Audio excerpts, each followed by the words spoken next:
Salut les audacieux et bienvenue dans ce nouveau numéro d'Expertise, l'émission pour créer, gérer ou développer votre petite entreprise. Et dans cette émission, vous allez tout, mais vraiment tout savoir sur le portage salarial grâce à nos deux experts. Hélène Dieppe, qui est présidente de Prium Portage. Bonjour Hélène. Bonjour. Et à ses côtés, Yves Roussin, qui lui est à la tête de Des Talents. Bonjour Yves. Bonjour. Bonjour Hélène. Bonjour Hélène, bonjour Yves. Les présentations sont faites. Dans une dizaine de minutes, nous vous proposerons un zoom sur la start-up Vie Mon Job en compagnie de Célina Roquet. Mais retour tout de suite donc au thème qui nous occupe, le thème principal, le portage salarial.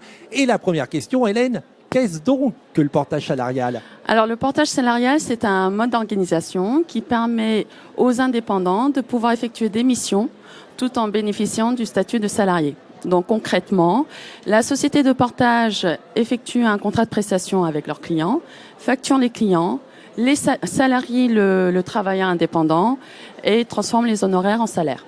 Alors quels sont les liens entre l'indépendant, l'entrepreneur, le freelance et la société de portage salarial ? Pour compléter, effectivement, c'est un ménage à trois, j'ai l'habitude de dire. Voilà. Donc, entre le consultant et l'entreprise de portage salarial, c'est un contrat de travail qui est régi suivant les règles données par le gouvernement aujourd'hui, la direction du travail en particulier. Voilà. Et entre l'entreprise de portage salarial et le client du consultant, c'est un contrat de prestation de services en portage salarial, voilà, qui est bien spécifique et qui permet de régir l'activité commerciale de la mission du consultant. Donc on va illustrer. Moi, par exemple, je suis indépendant, je suis entrepreneur. J'ai vendu un service ou un produit à une entreprise. Donc ça va être facturé par l'entreprise de portage salarial qui va facturer à mon client et qui va me reverser une partie de ce que j'aurais facturé. Exactement, et qui va aussi vérifier la bonne exécution en quelque part de l'exécution du contrat commercial, pas de la mission elle-même, du travail. C'est pas à nous à le vérifier, c'est le consultant qui le fait, il est autonome. Par contre, nous, au niveau travail de gestion, on doit surveiller que contractuellement tout est fait comme il faut pour que la facturation, on dit, soit normale et conventionnelle. Et pour reprendre donc les liens entre moi, indépendant, et l'entreprise de portage salarial, c'est un contrat de travail classique. De portage salarial. De portage salarial et pas de salarié, un contrat classique de portage salarial. Et entre l'entreprise de portage salarial et le client, mon client, c'est une relation commerciale. Exactement, des contrats de prestation. Comment on choisit son entreprise de portage salarial ? Alors, au niveau du portage salarial, c'est une activité qui est réglementée. Donc, il y a une ordonnance qui est apparue le 3 avril 2015. Donc déjà, il faut vérifier que la société de portage salarial respecte bien cette réglementation. Est-ce qu'il y a une liste qui référence toutes les entreprises de portage salarial qui sont justement agréées, qui respectent l'ordonnance ? Oui, alors nous avons un syndicat qui s'appelle le PEPS, qui est le syndicat du portage salarial, où certaines sociétés de portage qui respectent sa réglementation sont adhérentes à la PEPS. Donc si une personne souhaite passer par une société de portage, ce qu'on leur conseille, c'est de vérifier que cette société fasse partie de la PEPS. D'accord. Et au sein de cette liste de portage salarial, quels sont les arguments, quels sont les atouts à regarder pour choisir une société de portage salarial plus qu'une autre ? Alors, déjà, il faut qu'elle respecte la réglementation. C'est la base. Les minima. La deuxième chose, c'est que les sociétés de portage salarial se déclarent à la préfecture. Donc, comme c'est une activité réglementée. Et la troisième chose, c'est qu'elle ait aussi une garantie spécifique de salaire. En fait, toute société cotise à l'AGS, qui est la garantie des salaires. Et nous avons également une garantie complémentaire qui est imposée par l'ordonnance d'avril 2015. Donc on a vu, Yves, qu'il y a des obligations pour l'entreprise de portage salarial. Moi, je suis indépendant, je veux me faire porter par une société de portage salarial. Porter. Donc, j'ai vérifié que l'entreprise de portage salarial respectait ses obligations. Après, à quoi je dois être vigilant quand j'ai choisi ma société de portage salarial, que je vais signer un contrat avec elle, à quoi je fais attention dans mon contrat ? De la même façon, il faut être pédagogique, comme l'a dit Hélène. Il faut effectivement, une fois de plus, regarder que le contrat de travail respecte les règles du portage salarial. Voilà. Donc là, c'est un peu complexe pour quelqu'un qui veut se lancer là-dedans. Je dirais donc si c'est complexe, est-ce qu'on se fait accompagner d'un avocat ? Non. D'accord, c'est complexe, mais on peut s'en sortir. Je veux dire, c'est complexe parce que les gens ne sont pas familiers avec les réglementations. Et je reviens sur le discours de Hélène, effectivement. Aujourd'hui, les structures qui sont aujourd'hui adhérentes au syndicat ont respectent les règles aujourd'hui. Et c'est une garantie. Le syndicat, c'est une garantie. C'est entre autres une garantie. J'ai choisi ma société de portage au sein du syndicat. Après, je fais attention à quoi dans mon contrat?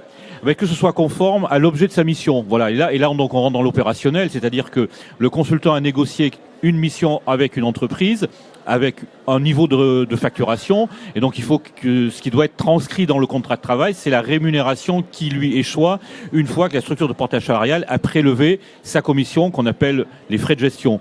Donc il faut qu'il soit vigilant au contenu spécifique à sa mission qui est transcrite dans le contrat de travail. Et alors je vais rebondir puisque vous parlez de rémunération et de frais de gestion. Ça va me coûter combien ce petit intermédiaire de portage salarial? Donc les frais de gestion, c'est autour de 10% du chiffre d'affaires hors taxe. Voilà.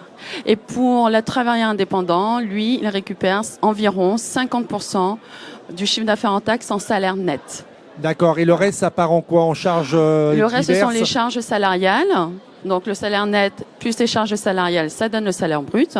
Et ensuite, les charges patronales. Est-ce qu'on peut facilement rompre son contrat de portage salarial? J'en ai marre de ma société qui ne me porte pas très bien et je voudrais faire autre chose.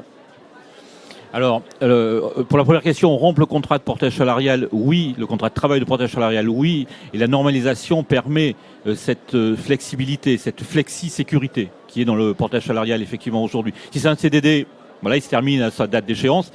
Si c'est un CDI de portage salarial, le CDI de portage salarial est très important parce qu'il permet d'accompagner les créateurs dans la durée de leur projet et au-delà d'une seule mission. Et de la même façon, il est dit dans l'ordonnance, on revient toujours sur ce texte-là qui est très important, c'est qu'un des moyens de terminer le CDI, c'est lorsqu'il n'y a plus aucune activité avec tous les clients du consultant. Donc, pendant combien de temps? Plus d'activité pendant combien de temps? Il est même écrit dans le document qu'il peut y avoir une période de 3 mois dans laquelle il n'y ait aucune rémunération. C'est possible dans ce CDI-là et qui permettent pour les uns et les autres de s'observer et de dire « Ok, voilà, on arrête ». Mais dans cette flexi-sécurité extrêmement encadrée du portage salarial, le fait qu'il n'y ait plus d'activité commerciale permet de terminer le contrat de travail, tout en respectant un certain nombre de règles. Ces règles-là seront complètement édictées une fois que la convention collective du portage salarial sera produite. D'ici 24 mois, il faut laisser passer les élections, bien sûr. Le portage salarial va s'occuper de ma facturation, va m'accompagner. Quel est, au-delà de ça, l'intérêt quand je suis entrepreneur, je veux créer mon activité? Quel est l'intérêt pour moi d'aller voir une société de portage salarial plutôt que de créer ma propre entreprise? Alors, le premier intérêt, c'est la sécurité. En portage salarial, nous sommes salariés portés. Donc, du coup, nous bénéficions de la protection du salariat, c'est-à-dire la cotisation chômage, la retraite. Tout ce qui va avec le salarié. Exactement, exactement. Donc ça, c'est le premier avantage, la sécurité. Deuxième avantage. Le deuxième avantage, c'est aussi l'autonomie, c'est-à-dire que la personne qui vient et qui souhaite faire du portage salarial, c'est une personne qui est indépendante et autonome également. Donc, elle allie la partie sécurité et l'autonomie de se trouver des missions, des prestations. Et je suppose que le troisième avantage, c'est que je peux me concentrer sur mon activité, développer le commerce, me concentrer sur mes missions de consultant et tout ce qui est administratif, paperasse, c'est la société de portage qui s'y colle. De ne pas créer deux sociétés, de ne pas avoir la comptabilité à gérer, les déclarations, etc. Puis il y a un autre phénomène aussi qui est important, c'est le fait que le créateur ne soit plus seul. Du coup, il se retrouve dans l'écosystème de la structure de portage salarial et en fonction de chaque société développe un niveau de service qui lui est propre, qui sont liés au niveau d'accompagnement que la structure veut proposer aux gens qui la rejoignent. Et là, je pense que c'est un des atouts très forts de la structure de portage salarial aujourd'hui par rapport aux créateurs, c'est d'apporter tout un niveau de service auquel elle ne pourrait pas avoir accès en étant toute seule. Voilà. Merci beaucoup de ces précisions, de nous avoir apporté ces brillants éclairages sur le portage salarial. Merci. Je vous propose de rester puisque va nous rejoindre Célina Roquet pour un zoom sur sa start-up Vie Mon Job.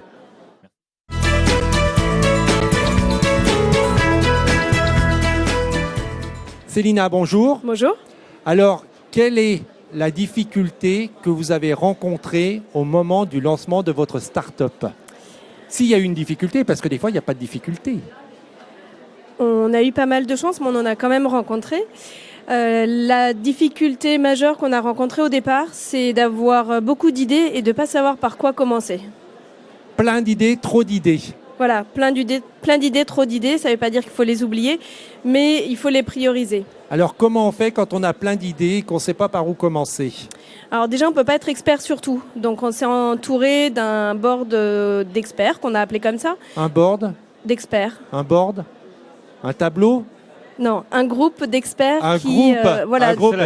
Oui, tout le monde ne maîtrise pas le terme technique, tout le monde ne parle pas l'anglais, donc c'est important de vulgariser, même si après, quand vous êtes entrepreneur, c'est du vocabulaire qui va devenir familier, un board d'experts. Voilà, c'est-à-dire un groupe de personnes qui sont experts sur leur sujet, dont nous ne maîtrisons pas toutes les données, et qui viennent nous accompagner sur toutes les questions qu'on a à régler. Où est-ce que vous les avez recrutés, vos experts ? Parce que je suppose que le choix des experts est fondamental pour régler les problèmes et prioriser ces idées. Alors il est fondamental et on l'a trouvé autour de nous, c'est-à-dire qu'on a vraiment bénéficié d'un réseau sur lequel on s'est appuyé et c'est vraiment toute l'importance. Donc voilà, par exemple aujourd'hui on étend notre réseau en intégrant le booster Saut Digital et ça nous permet d'avoir encore d'autres contacts. Et si on illustre, quelle est l'idée que vous avez sortie en priorité? Par exemple, parmi, est-ce que vous pouvez nous citer 2-3 idées que vous aviez et celles que vous avez mis de côté et celles sur laquelle vous vous êtes concentré parce qu'elle était fondamentale?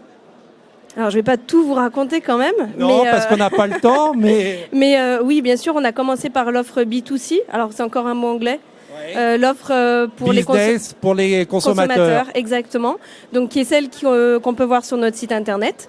Et puis, on a priorisé... C'est-à-dire, pardon, je vous coupe, c'est-à-dire qu'au départ, vous n'aviez pas forcément pensé à sortir cette offre tout de suite, mais que vos experts vous ont dit il faut aller vite et c'est ça sur quoi il faut se concentrer. Exactement, exactement. Donc, c'est à la fois du marketing, du juridique, de la communication, de la stratégie commerciale aussi. Et c'est là-dessus qu'on a avancé dans un premier temps. Et comme vous avez plein d'idées encore, quelle est la prochaine étape de développement de votre start-up Vie Mon Job ? Donc la prochaine étape, ce sera d'avancer sur la partie B2B, c'est-à-dire business. Donc d'offrir cette possibilité d'immersion pour n'importe qui au RH des entreprises pour envoyer leurs collaborateurs. C'est-à-dire qu'aujourd'hui, la start-up proposait à des individus de vivre la profession d'autres individus au sein d'autres entreprises, pas forcément au même poste. Et aujourd'hui, pour développer le business et augmenter la croissance de la start-up, vous allez vous tourner vers des entreprises et vous proposer ce service. Exactement. Et alors, comment on fait quand on veut passer, parce que c'est une problématique qu'on rencontre souvent, c'est-à-dire qu'on fait une offre grand public, mais qu'après, on se rend compte qu'il y a un marché auprès des professionnels, des entreprises. Comment on fait pour mettre en place cette offre ? Nous, on a choisi de démarcher les grands groupes dans un premier temps et de faire une preuve de concept à une certaine échelle et puis de développer ensuite à plus grande échelle. C'est facile à démarcher les grands comptes. On est une start-up, on vient de démarrer, on a facilement les rendez-vous, on décroche facilement des contrats. Et si oui, quel est votre petit secret pour le faire ?